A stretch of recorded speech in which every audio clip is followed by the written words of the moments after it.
How's it going, everyone? It is me, Stateside here, and we have got a new video for you guys. I know it's been a while since I've recorded anything. In fact, it was September 20th, nearly, 3 months ago? October, November, I guess December. We're nearing December 20th. We're 10 days off of 3 months since I've recorded a video. I apologize for not keeping y'all in the loop. I have moved, as you can tell by the background. I've moved into a new apartment.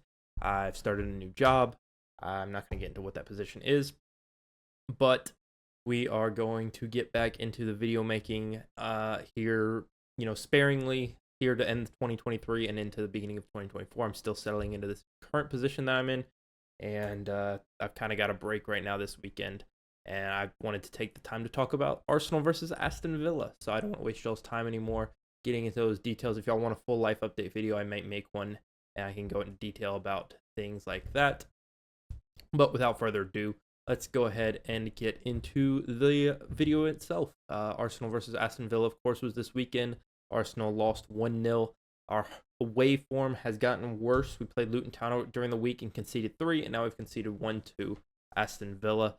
We've more than doubled the amount of goals we've conceded away this season, and it's just kind of looking a little bit shaky defensively as well as attacking. Attacking, obviously, Wednesday looked great, but I think we played Wednesday, Tuesday. During the week, we played well in attack, but obviously during Saturday's game, we just did not play to the standard play attacking-wise.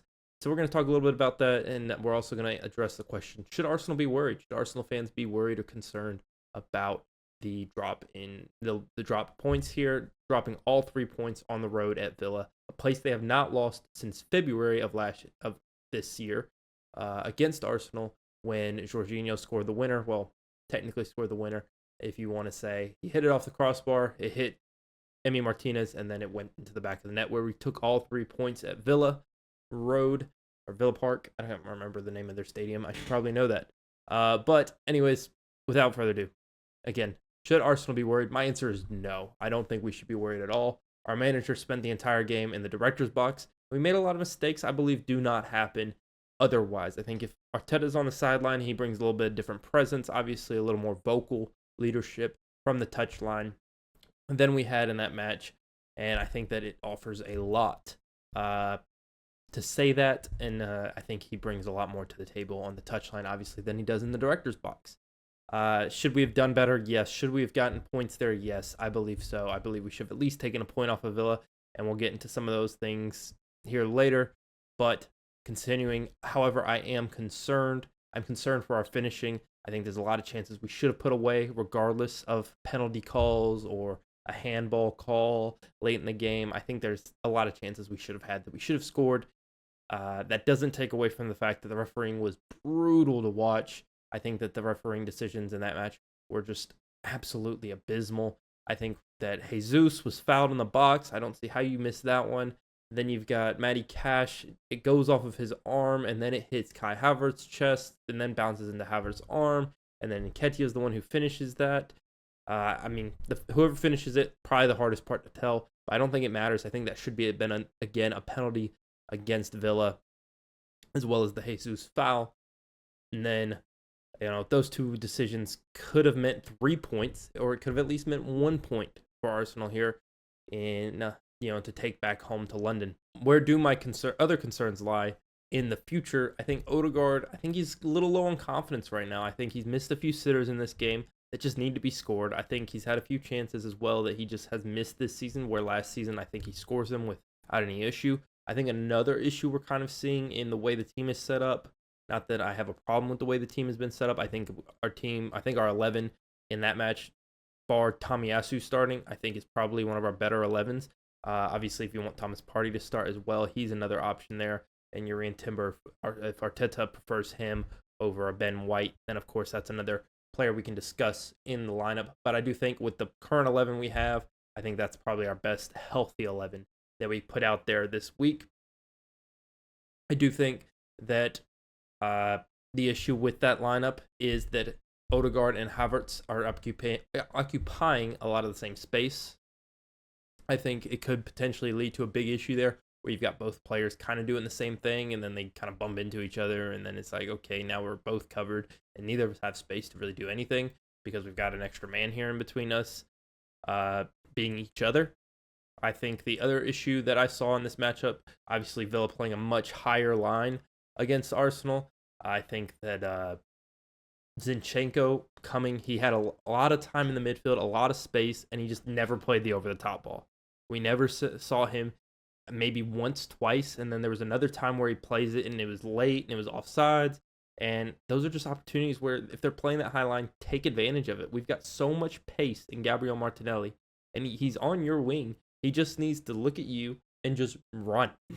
He's probably going to outrun. I think they had Eric Konsa defending him the first half. I think they made a substitute. Let me go look at it real quick. Yeah, they brought on Matty Cash. And they also subbed off Lucas Digne for Alex Moreno. I think that if you look at it, it's just no reason that Martinelli's not running Konsa.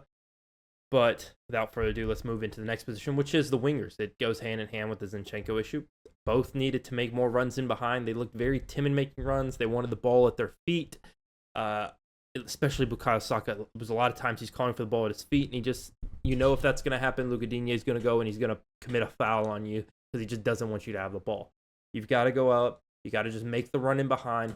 Try to find space. Hope Gabriel Jesus, Havertz, Odegaard. You've got 3 players there in the middle that are going to try to find and get on the end of a pass from you. You just got to make the run in behind.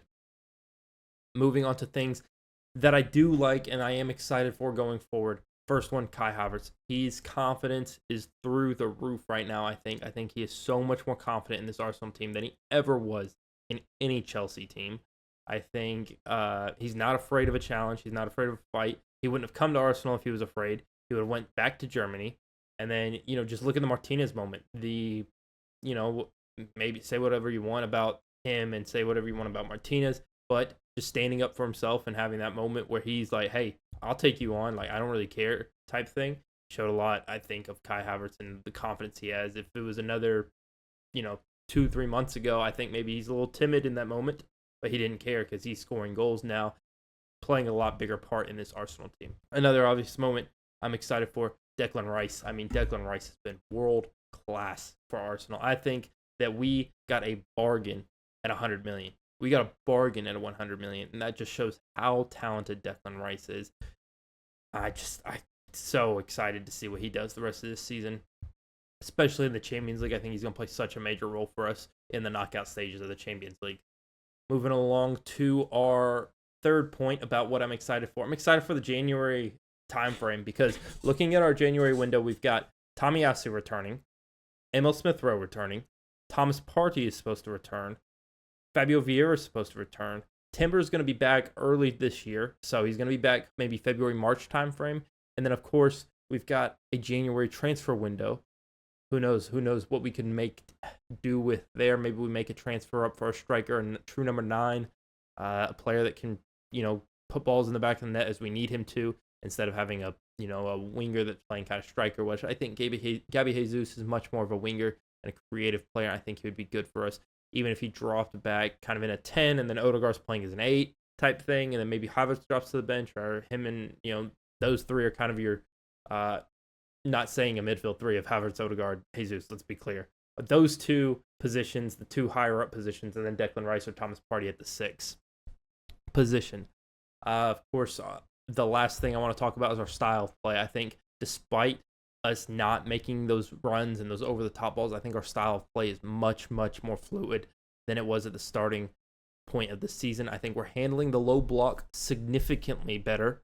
I think that the way we're handling, the pressure in the box and kind of all the players being behind the ball. I mean, we saw it against, I think Brentford played very, very deep against us, if I'm not mistaken. Wolves, same thing. They played very, very deep.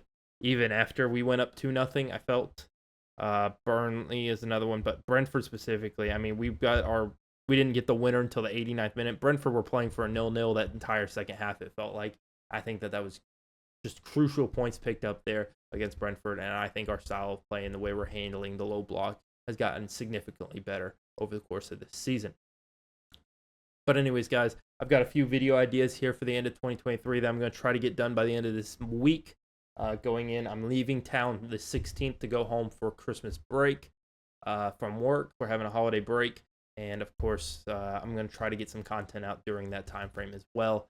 But I hope you guys have a fantastic week, fantastic rest of your week, because this is going out on Monday. Fantastic holiday season, rest of 2023, and I guess an early Happy New Year's to you guys. Happy holidays as well if you are celebrating anything this holiday season. And I'll see you in the next one.